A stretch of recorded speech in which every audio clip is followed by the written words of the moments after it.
கிறிஸ்துவுக்குள் அன்பான தேவனுடைய பிள்ளைகளே, கர்த்தராகிய இயேசுவின் நாமத்தில் உங்களை அன்போடு கூட நான் வாழ்த்தி வரவேற்கிறேன். நம்ம எல்லாரும் சேர்ந்து நம்முடைய ஆண்டவருக்கு துதி செலுத்தி அவரை ஸ்தோத்திரம் பண்ணுவோம்.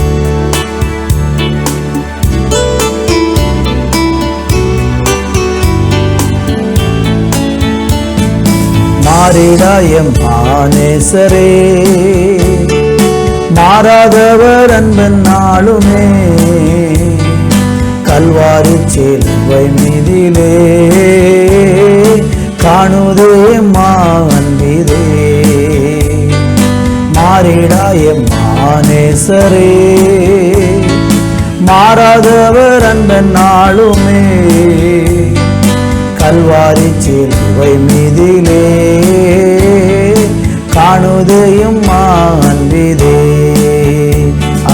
இயேசுவின் அன்பிதே, அதன் ஆழமும் அறியலாகுமோ?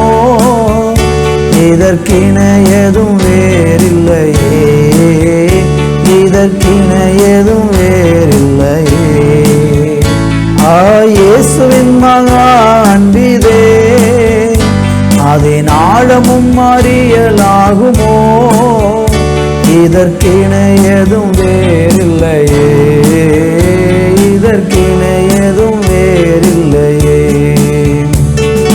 பாவியாக இருக்கையிலே அன்பாய் பாரில் உன்னை தேடி வந்தாரே,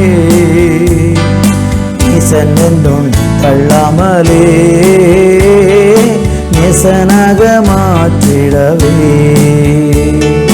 பாவியாக இருக்கையிலே அன்பாய் பாரில் உன்னை தேடி வந்தாரே, நேசன் தன்னை தள்ளாமலே நேசனாக மாற்றிடவே. இயேசுவின் அன்பிதே, அதன் ஆழமும் அறியலாகுமோ? இதற்கின ஏதும் வேறில்லையே, இணை ஏதும் வேறில்லையே. மாறிடாயம் மானேசரே, மாறாதவர் அன்பன் நாளுமே, கல்வாரி சிலுவை மீதிலே காணுதயம் அன்பிதே. இயேசுவின் அன்பிதே, அதன் ஆழமும் அறியலாகுமோ? இதற்கின ஏதும் வேறில்லையே, இதற்கின ஏதும் வேறில்லையே.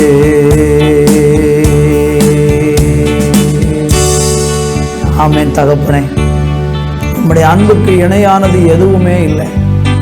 உம்முடைய அன்பு மேலான அன்பு. நாங்கள் பாவியாயிருக்கையில் எங்களை தேடி வந்து உம்முடைய அன்பை இந்த உலகத்தில் வெளிப்படுத்தி எங்களை மீட்டு ரட்சித்த எங்கள் அன்பின் தேவகுமாரனாகிய இயேசு கிறிஸ்துவுக்கு நாங்கள் நன்றியையும் துதியையும் ஸ்தோத்திரங்களையும் ஏறெடுக்கிறோம். இந்த நாளில் எங்களோட உம்முடைய கரம் எங்களை தாங்கட்டும், உம்முடைய பிரசன்னம் எங்களை நடத்தட்டும். இயேசுவின் நாமத்தில் ஜெபிக்கிறோம் பிதாவே, ஆமேன், ஆமேன். அன்பான தேவனுடைய பிள்ளைகளே, இந்த நாளிலே நம்ம வாசித்து தியானிக்கும்படியாக ரோமருக்கு எழுதின நிருபம் அதனுடைய 5ஆம் அதிகாரம் 8வது வசனத்தை நான் வாசிக்கிறேன். நாம் பாவிகளாய் இருக்கையில் கிறிஸ்து நமக்காக மரித்ததினாலே தேவன் நம்மேல் வைத்த தமது அன்பை விளங்க பண்ணினார். அன்பு தேவ பிள்ளைகளே, வாசித்த இந்த வேத வசனம் என்ன நமக்கு சொல்லுகிறது? இந்த பூமியிலே ஒவ்வொரு மனுஷனும் பாவியாக இருக்கிறான் என்று நம்ம வேதத்தில் பார்க்க முடிகிறது. எல்லா மனுஷனும் பாவம் செய்து தேவ மகிமை அற்றவர்களானார்கள், நீதிமான்கள் ஒருவன் கூட இல்லை என்று அதே ரோமருக்கு எழுதின நிருபத்தில் நம்ம பார்க்க முடிகிறது. எல்லா மனுஷனும் பாவம் செஞ்சு தேவனுடைய மகிமையை அற்ற ஒரு நிலையில் இருக்கும்போது ஆண்டவராகிய தேவன் அந்த பாவிகளை ரட்சிப்பதற்காக இந்த உலகத்திலே வந்தார். ரோமர் 3:10 இப்படி சொல்லுகிறது, அந்தபடியே நீதிமான் ஒருவனாகிலும் இல்லை என்று பார்க்கிறோம். எல்லா மனுஷனும் இப்படி பாவம் செஞ்சு தேவ மகிமை இழந்து விட்டாங்க. அதே ரோமர் 3:23 சொல்லுகிறது, எல்லாரும் பாவம் செய்து தேவ மகிமை அற்றவர்களாகி என்று சொல்லி நம்ம பார்க்கிறோம். அப்போ நல்லா நீங்கள் கவனிக்கணும், இந்த பூமியில் ஒவ்வொரு மனுஷனும் பாவம் செய்து பாவத்துக்கு அடிமையாகி விட்டான். ஆதாமனுடைய மீறுதலின் நிமித்தம் எல்லா மனிதனுக்குள்ளேயும் பாவம் அவனை ஒரு வியாதி போல தொடர்ந்து பிடித்து வருகிறது. இப்படி நம்ம எல்லாரும் பாவிகளாக இருக்கும்போது, ஒருவன் கூட நீதிமான் இல்லை, எல்லாரும் பாவம் செய்து தேவ மகிமை அற்றவர்கள் ஆனார்கள் என்று வேதம் சொல்லுகிறபடி எல்லா மனுஷனும் பாவியாக இருக்கும்போது, அந்த பாவிகளாய் நம்ம இருக்கும்போதே கிறிஸ்து என்ன பண்ணாராம் பாருங்க, நமக்காக மரிச்சார். அதுதான் தேவனுடைய அன்பை தேவன் நமக்கு அதன் மூலமாகத்தான் விளங்க பண்ணினார். நல்லவங்களுக்காக இன்றைக்கு குரல் கொடுக்குறவங்க, போராடுகிறவங்க உலகத்தில் நிறைய பேர் பார்க்க முடியும். ஆனால் ஒரு பாவியாய் ஒரு மனுஷன் இருக்கும்போது அவனுக்காக ஒருவர் மரிக்கிறார் என்றால் அது இயேசு கிறிஸ்துவை தவிர வேற யாரும் இந்த உலகத்தில் அதை செய்யவில்லை, அப்படி செய்யவும் முடியாது. அப்போ இயேசு கிறிஸ்து நம்ம பாவியாக இருக்கல நமக்காக மரிச்சதுனால அவர் நம்ம மேலே வச்ச அன்பை அவர் என்ன செய்தார்னா விளங்க பண்ணினார் என்று சொல்லி நம்ம பார்க்கிறோம். பாருங்க, ஒரு மனுஷன் சமுதாயத்தில் பாவம் செஞ்சு தீமை செஞ்சு எல்லாராலும் வெறுக்கப்பட்டு ஒதுக்கப்பட்டு அவன் தள்ளப்பட்டிருக்கிறான்னு சொன்னால் அவனை யாருமே அவனை ஏற்றுக்கொள்ள மாட்டான். ஒரு துன்மார்க்கமாக நடக்கிற மனுஷனை பாருங்கள், ஒரு குடித்து வெறுத்து ஒரு குடிகாரன் குடிச்சிட்டு ரோட்டில் பிரச்சனை பண்ணி கொண்டு இருக்காங்கன்னா எல்லாரும் ஒதுங்கி ஒதுங்கி போயிடுவாங்க. ஒருவன் சண்டை போடுகிறவனாக இருக்கிறான், ஒருத்தன் தீமை செய்கிறவனாக இருக்கிறான், தீமை செய்கிறவனோட்டி எல்லாரும் விலகுவாங்க. ஆனால் இயேசு கிறிஸ்து என்ன பண்ணார்னா அப்படி பாவம் செய்கிற மனிதர்களை தேடி வந்தார். சங்கீதத்தில் 25ஆம் சங்கீதம் 8ஆம் வசனம் சொல்கிறது, கர்த்தர் நல்லவரும் உத்தமருமாக இருக்கிறார், ஆகையால் பாவிகளுக்கு வழியை தெரிவிக்கிறார். பாருங்கள், இந்த உலகத்தில் இயேசு கிறிஸ்து ஏன் வந்தார் அப்படிங்கிறத குறித்து பைபிளில் படிக்கும்போது பாவிகளுக்கு வழியை தெரிவிக்க வந்தார். அவர் சொல்கிறார், நான் நீதிமான்களே அல்ல பாவிகளையே தேடி ரட்சிக்கும்படியாக வந்தேன் என்று இயேசு சொல்லுகிறதை பார்க்கிறோம். அன்பு தேவ பிள்ளைகளே, இந்த நாட்களையும் கூட நீங்களும் தேவனுக்கு முன்பாக பாவம் செய்து அப்படி பாவத்தில் வாழ்ந்து அதிலிருந்து ஒரு விடுதலை இல்லாமல் இன்றைக்கி நீங்கள் வாழ்ந்து கொண்டிருக்கிறீங்கன்னா, நீங்கள் உங்களை ரட்சிப்பதற்காக ஆண்டவராகிய இயேசு கிறிஸ்து இந்த பூலோகத்தில் வந்தார் என்கிற உண்மையை அறிந்து கொண்டு இன்றைக்கு நீங்கள் அவரிடத்தில் வந்து அவரை ஏற்றுக்கொண்டு அவரை பின்பற்ற நீங்கள் இன்றைக்கு தீர்மானிப்பீங்கன்னா உங்களுடைய பாவங்களை எல்லாம் ஆண்டவராகிய இயேசு கிறிஸ்து மன்னித்து நம்மளை பரிசுத்தப்படுத்தி அவருக்கு பிள்ளைகளாக மாற்றி அவருக்குள் உயர்ந்த ஒரு நிலைக்கு தேவன் நம்மை உயர்த்துவார் என்று வேதம் சொல்லுகிறது. கர்த்தருக்கு மகிமை உண்டாவதாக. ஆண்டவராகிய இயேசு கிறிஸ்து அவருக்குள்ள பார்த்தீங்கன்னா பாவமே இல்லை.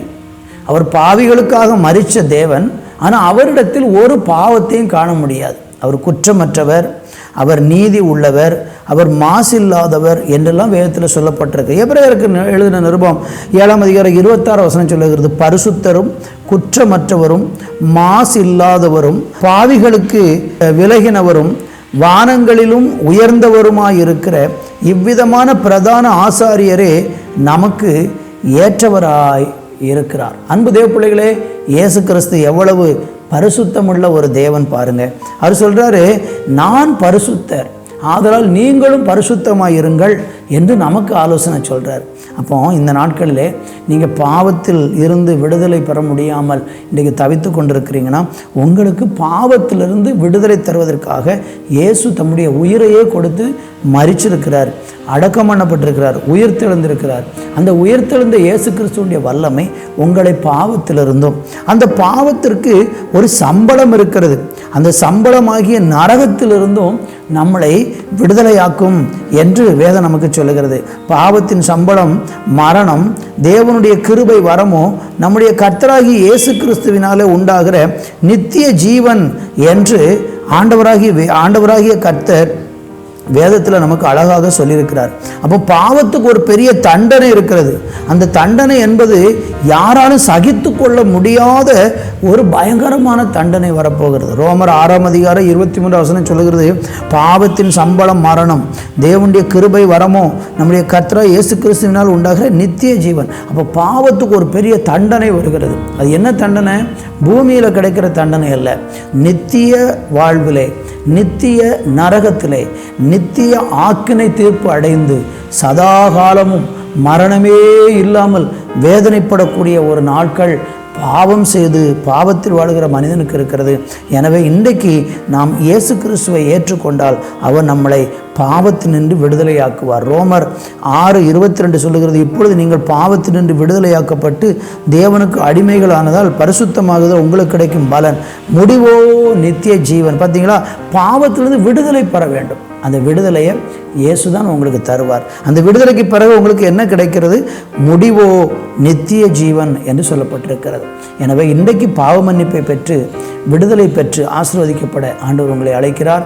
ஆண்டவரிடம் வந்து பாருங்கள், கர்த்தர் உங்களை ஆசீர்வதிப்பார். நல்ல தகப்பனே, பாவத்தின் அடிமைத்தனத்தில் சிக்கி விடுதலை பெற முடியாமல் ஏங்கி தவித்து கொண்டிருக்கிற உடைய பிள்ளைகள் யாராகிலும் இந்த வார்த்தையை கேட்கிறார்கள் என்றால் இயேசு கிறிஸ்துவின் நாமத்தில் அவர்கள் பாவத்திலிருந்து விடுதலை பெற்று பரிசுத்தமாக்கப்பட்டு முடிவோ நித்திய ஜீவனிலே வந்து அடைவதற்கு அந்த பாக்கியத்தை கர்த்தர் அவர்களுக்கு கொடுப்பீராக.